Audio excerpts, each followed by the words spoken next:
Hi everyone, welcome back to my channel. I'm Huck. Today I'm doing my March wrap-up. So these are going to be all the books that I read in March. March was kind of a roller coaster, and it was kind of it was weird in life and weird for reading. The first half of the month I just really wasn't feeling like reading. I wasn't in the mood to read. I was getting just very overwhelmed with things, with school and work. Said I am in grad school, I'm doing my final semester, my capstone project. I have a client that I'm working with, and it just has been a lot of like stress. And then at work there have been a lot of changes going on that have just also made it very stressful. So the first half of the month I was just kind of overwhelmed with a lot of things that were happening, so I wasn't reading a lot. And then of course mid-month is around when everything started shutting down in response to COVID-19. My job pretty much shut down, and I am now working from home, and I'm very fortunate to be able to work from home. And around mid-month is when I started self-isolating because I was able to work from home with my school. In-person classes have been shut down and everything's been moved online. This semester though, I don't have any actual classes because I'm doing my capstone project, so it hasn't affected that part of my life. Although, as I said, I'm working with a client and they also made this change to working remotely, and so that has changed kind of the way that I am working with them and the way that I'm going about my project. But I'm still going to be able to complete my capstone, which I'm also very grateful for. So the semester has just been very strange and a lot of things have changed, but I'm very lucky that nothing has had to be really halted. I'm still able to work from home and I'm able to do my capstone project from home, and it's been very weird to have to make that change, but I'm very fortunate to be able to self-isolate the way that I am. So that's been my life. And so around that time I also was not reading a lot because of all of the stress and everything that was happening and how much things were changing. And then it's really just in the last week that I started really reading again. So like I still got things read, but just not as much as I was expecting to, and I actually read quite a few graphic novels because they were lighter and faster to read at the beginning of the month. So let's actually start talking about the books. The first thing that I finished in March was Rosemary and Rue by Seanan McGuire. This is a fae urban fantasy adult series by Seanan McGuire. I wanted to read something else by her because I really enjoy her Wayward Children series, and I loved Middle Game by her, so I wanted to try what some of her other books were like. But I did go into this knowing that urban fantasy is not really my favorite genre, and I think that that is still very much the case. So this book, it follows our main character, Toby, her full name is October Day, who is a changeling. She is half human, half fae, and she is bound to one of the fae courts, and she's kind of like a private investigator, but then something has happened in her life that has made her want to kind of change her life and distance herself from the fae world and live a more normal life. But at the beginning of the book, an old friend from the fae world has died, and that brings her back in to everything to do with the fae world and trying to use her investigative skills to find out what happened to her friend. And so this one, I think, like, I enjoyed it. I listened to it as an audiobook, which I think was a good choice because I'm not sure if I would have been really into it listening to it or reading it physically. And yeah, I think that for me, urban fantasy just isn't a genre that I'm that into. I think that if you're someone who is really into urban fantasy and really likes fae especially, then you might really enjoy this. I gave this one 3.5 stars because I thought it was okay, but like I don't have a lot of thoughts on it. It wasn't really for me, but I think that's just because it's a genre that's not really for me. But I'm glad that I tried it. I don't think I'm going to be continuing the series, but I just wanted to see what Seanan McGuire's urban fantasy was like. After that, I read The Girl from the Other Side, Volume 4 by Nagabe. So this is a series that I've been talking about the last few months because I've been hauling and reading these over the last couple of months. So it's about a world where there's a curse that is passed through touch, and so most of humanity has walled itself off to protect themselves from this curse, and they call themselves the insiders, and then the outsiders are the people who have been affected by the curse and are changed into these monsters. But it's about this little girl who's one of the insiders who's befriended one of the outsiders. And I've, again, have just been enjoying this series. And I don't have a lot to say about this one either, just because I feel like as much as I'm enjoying this series, not a lot happens in each individual volume, so I don't have a lot of things to say about it. But I do have more volumes from this, and I'm going to continue reading it because I have been liking it. After that, I read all 3 volumes of Heartstopper by Alice Oseman. So I have volume 1, volume 2, and volume 3. So this is another graphic novel series, and I read these because I wanted something that would be just kind of fun and light and quick, and that is what these are. So these are like a YA contemporary high school romance between these 2 boys who are friends, and then they fall in love and start a romantic relationship, and it's very cute. 2 boys that we're following in this are Charlie and Nick. So Charlie is very like musical and kind of artsy, and he is gay and out to the school. He was outed the year before, I believe, and had gone through some bullying, but at the beginning of this book the bullying has mostly died down and he's doing better. And then Nick is much more like sporty and athletic, and at the beginning of the story is just starting to like question his sexuality. And this series is just very cute, and I really enjoyed it. I've seen a lot of people talking about it, and how much they love these characters, and it is very heartwarming. I love the 2 of them. They're so cute together. I love how like supportive of each other they are. It's just very heartwarming, and I really enjoyed it, and it was definitely like just what I needed when I was feeling like I wasn't feeling like reading and I was just very like stressed and overwhelmed. So I really enjoyed these. I think on Goodreads I gave each of them 5 stars. I think I technically gave volume 3 4.5 stars, just because I feel like this one felt a little bit more like it was just the story was going in circles a little bit, but I also didn't care that much because I just enjoy these characters, so I really loved all of them. Then I read the play Henry V by Shakespeare, and this is following Henry V, who has recently become king, and about him going to war with France. And I read this because I recently watched the movie The King, which I then became kind of obsessed with and watched multiple times and have been trying to convince everyone I know to watch. And I even made a video about how much I love it and why you should watch it. So if you want to see that, it's linked below. But it's a great movie. It's on Netflix and it has Timothée Chalamet in it. But yeah, so I loved the movie. I wanted to read the original play just to compare it to the movie, and so I really liked that I was able to see what the original like source material for the adaptation was. With this, you know, it's been a really long time since I've tried to understand Shakespearean English, so that was an interesting experience. And I just find that with most plays, but especially Shakespeare plays, I don't enjoy reading them very much. I definitely feel like they are meant to be seen because they are plays, so they're meant to be watched as a play. So I don't really enjoy reading his plays that much.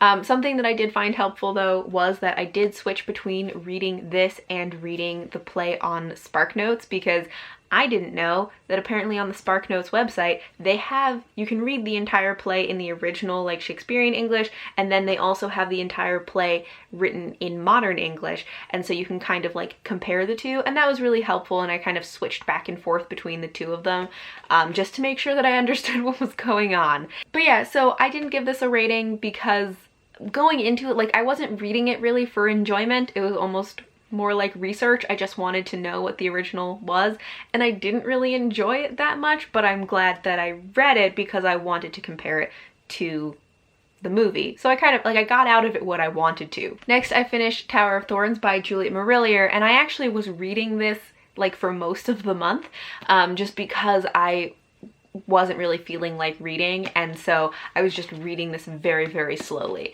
But this is the second book in the Blackthorn and Grimm trilogy. This is following Blackthorn and Grimm. So Blackthorn is a healer and a wise woman, and Grimm is her companion, and in each book they kind of have like a mystery that they solve. And in this one, there is a woman that on her land there's a tower, which for some reason in the summer a creature inhabits this tower and every day just screams from dawn till dusk, and it's only like during the summer. And so she comes to ask for Blackthorn and Grimm's help to solve this mystery and to get rid of this creature. There is a story about like how this creature can be gotten rid of, and she believes that Blackthorn is the one who will be able to fulfill the requirements in order for this like curse to be broken. One of the things that I really like about this second book in the series is that we definitely find out more about Grimm's backstory, because in the first book we kind of found out about Blackthorn's backstory. They both are kind of mysterious about their backstories, but we found out more of hers in the first one, and then in the second one we find out more about Grimm's backstory, which I really enjoyed. I remember the first time I read this series that this was my favorite book in the trilogy, and I think that upon reread, I'm not sure if that's still the case. Of course, I really enjoyed this, but I'm not sure that this one worked as well as a reread as the first book, because I felt like the first book was really good for a reread because you could kind of watch the mystery unfold and see the little hints and foreshadowing throughout it. This one, I just didn't feel like the mystery was constructed in the same way, and I think part of that is because in this one there is someone who kind of knows the answer to the mystery and is withholding information, which for rereading it made it kind of frustrating because I also know how it ends, and so it felt less like the mystery was unfolding and more like we were just kind of waiting till they got to the point where someone finally explained it to them. And I remember the first time I read this, I definitely didn't have that feeling, but rereading it and knowing how it was going to end, I think that it just like wasn't as good for a reread as the first book was. But I still really enjoyed this and I gave this 4 stars. Then I had another reread, which was Wild Magic by Tamara Pierce. This is the first book in her Immortals Quartet, which is also part of her Tortall books.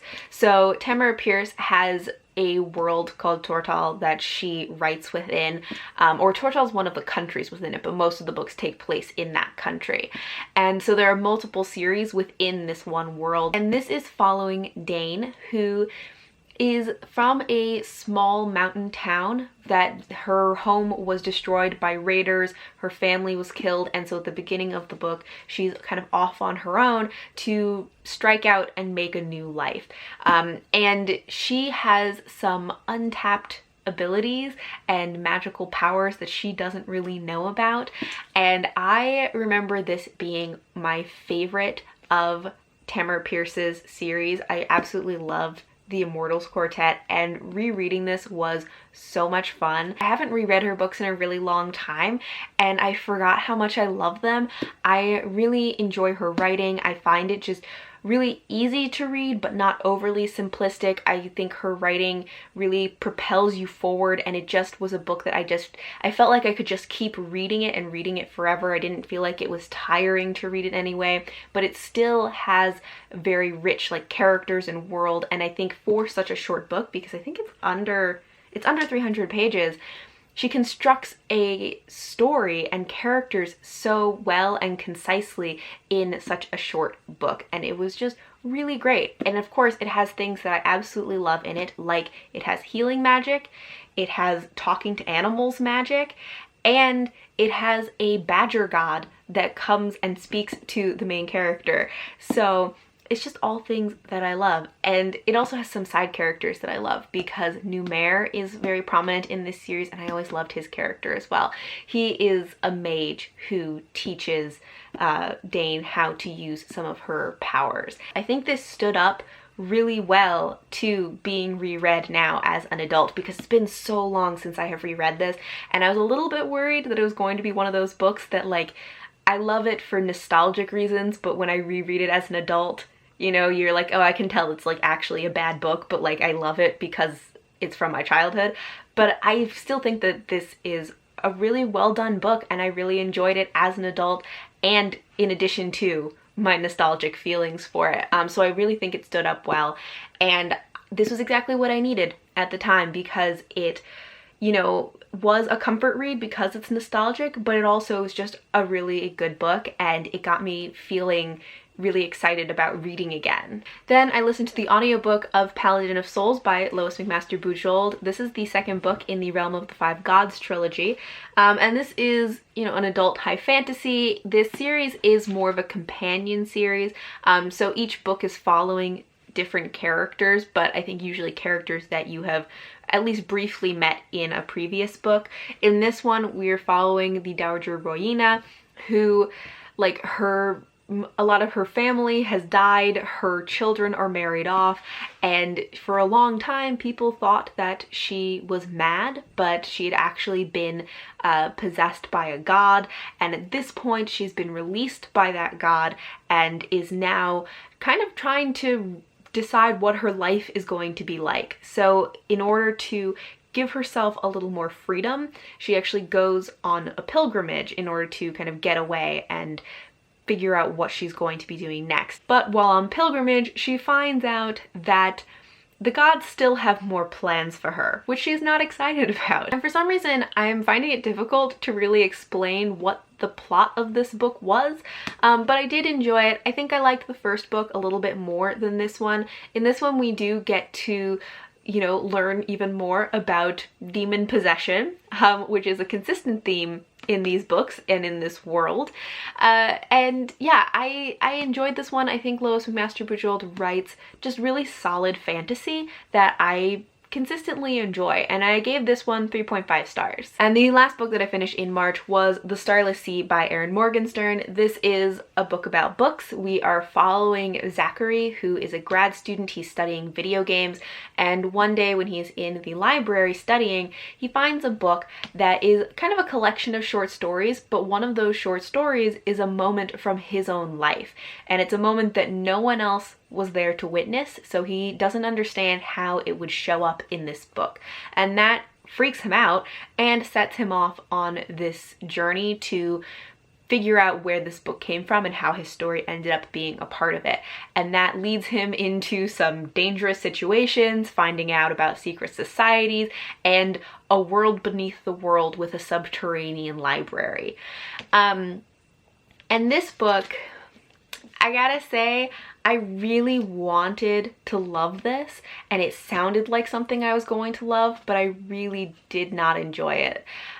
It just really didn't work for me. I know that a lot of people do love it, and I think that while reading it, there were times where I saw glimmers of like understanding why people love this, but it really didn't work for me. I didn't enjoy the writing of it. I found the writing to be kind of tedious and overly descriptive.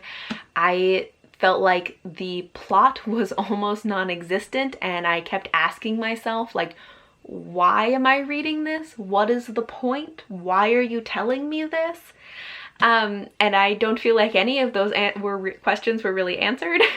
And the characters, I felt like, were really flat and had no real discernible, you know, personality or motivations or development throughout the story. There just wasn't a lot in this that I could really hold on to as a reader. I liked the aesthetic of it, but that was most of it. And this is one that I kind of go back and forth about whether maybe I should have DNF'd it with how much I was not enjoying it, but I think I kept going, one, because I so much wanted to love it, and so I just kept hoping it was going to get better for me. Also, I know so many other people love it, and so I really wanted to like give it a fair shot and read to the end to see if it was going to become something I could love. Yeah, and there was, you know, there is this element of a mystery to it, and I wanted to see how all of these different threads come together, because there are, like, there's one main story that we're following, but then there are all of these other, like, short stories from all of these other books that are weaving together, and I wanted to see how they would come together in the end. And they did come together, but I just didn't find it especially satisfying, especially for the amount that I wasn't enjoying the book up to that point.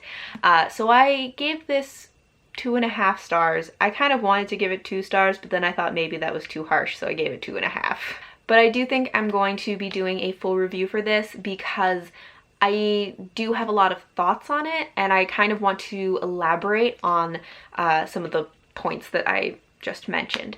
Then I had 3 DNFs this month. The first one was I'll Give You the Sun by Jandy Nelson. The second one was This Is How You Lose the Time War by Amal El-Motar and Max Gladstone. And the third one was Little Women by Louisa May Alcott. Although Little Women is kind of a soft DNF because I do plan on coming back to it eventually, but not anytime soon. So I decided to actually put it down. And then ending on a more positive note, the books that I'm currently reading, I'm listening to the audiobook of The Red Pyramid by Rick Riordan. This is the first book in the Kane Chronicles, which are his Egyptian-inspired series. And it's a middle grade. I've been really enjoying this. I'm glad I'm finally getting to this series because I've been meaning to read it for a very long time. Then I also am still reading Strange Grace by Tessa Gratton. This is a YA fantasy standalone. I am about 153 pages into it now, and I'm really enjoying it. And then I'm also reading Spindle and Dagger by J. Anderson Coates. I just recently hauled this one. This is a YA historical fantasy set in Wales, and I'm about 80 pages into this one. So that is all for my March wrap-up. Thank you all for watching, and until next time, bye.